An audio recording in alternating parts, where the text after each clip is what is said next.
EasyRisk es una plataforma en línea para gestionar riesgos operacionales.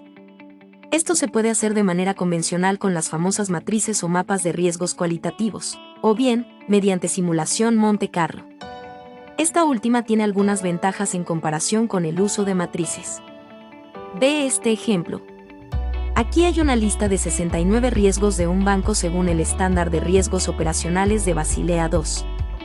Para cada uno de ellos, definimos campos como proceso y subproceso, tipo o categoría, causas, impactos, áreas de negocio. Con la definición de sus datos de frecuencia y severidad podemos determinar los elementos que definen la materialidad del riesgo y, por tanto, clasificarlo en una matriz de riesgos. Podemos entonces así visualizar el mapa de calor de riesgos inherentes y el de riesgos residuales. Esto permite detallar cada casilla del mapa y observar la composición de los riesgos de una organización. Inclusive, podemos definir que el riesgo sea cuantitativo. Esto es para que podamos ejecutar una simulación Monte Carlo habiendo definido parámetros para la frecuencia y el impacto de cada tipo de riesgo.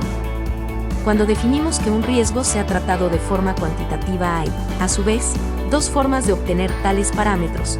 Podemos invocar el criterio del experto, quien puede sugerir valores para la frecuencia anual media, y valores mínimos, más probables y máximos de la magnitud monetaria en el caso de materialización del riesgo. Alternativamente, EasyRisk advierte si hay suficientes eventos históricos en la base de datos para ese riesgo en particular. Así, calculará automáticamente los parámetros de frecuencia e impacto. EasyRisk se encarga, por detrás, de definir las dos distribuciones de probabilidad que utilizará para la integración de la frecuencia y la severidad, usando un procedimiento estadístico llamado convolución. Por medio de un histograma generado con miles de escenarios o iteraciones, 10.000 en este caso producidos en 1 o 2 segundos, se obtiene una representación detallada del riesgo. Su rango, su media, sus niveles de percentil. De hecho, el VAR de este riesgo operacional es calculado al 95% de confianza con su respectivo percentil. Ahora bien, lo interesante y poderoso es cuando agregamos riesgos.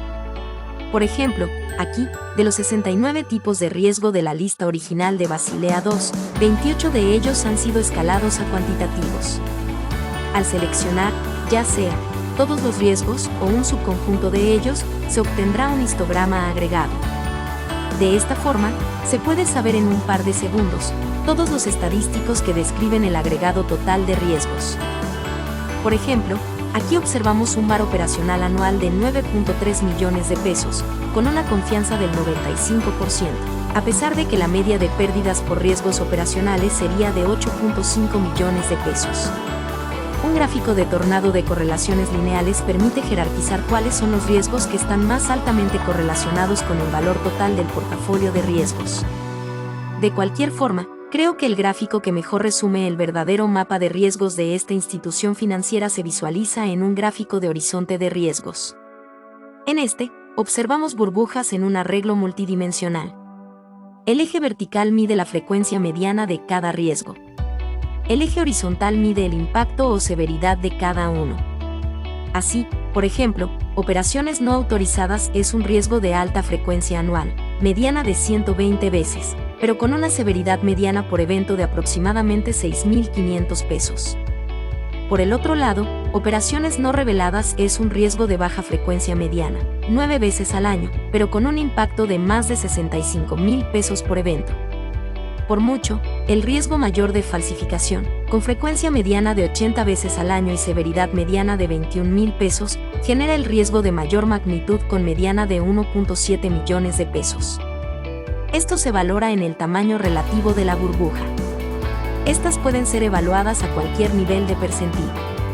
Por ejemplo, con una confianza del 95%, el horizonte de riesgos de este banco se visualizaría así, apareciendo por ahí uno o dos riesgos más que no se veían en el panorama mediano, pero sí en escenarios extremos. De igual manera, es posible calcular la probabilidad de cobertura de las reservas. Por ejemplo, una reserva por pérdidas operacionales de 9 millones de pesos daría para cubrir los riesgos operacionales con un 84% de nivel de confianza. Este nivel de profundización en el análisis nunca puede ser logrado con los mapas de calor. La simulación, Por el contrario, si permite tal análisis al incorporar una gran cantidad de variables y supuestos en el análisis. Esto da lugar a resultados más precisos y confiables. Además, con esta función de simulación, en EasyRisk, es posible representar la incertidumbre de los riesgos y la dispersión de los resultados posibles, lo que resulta muy útil para la toma de decisiones, la asignación de recursos y el desarrollo de estrategias de mitigación de los riesgos.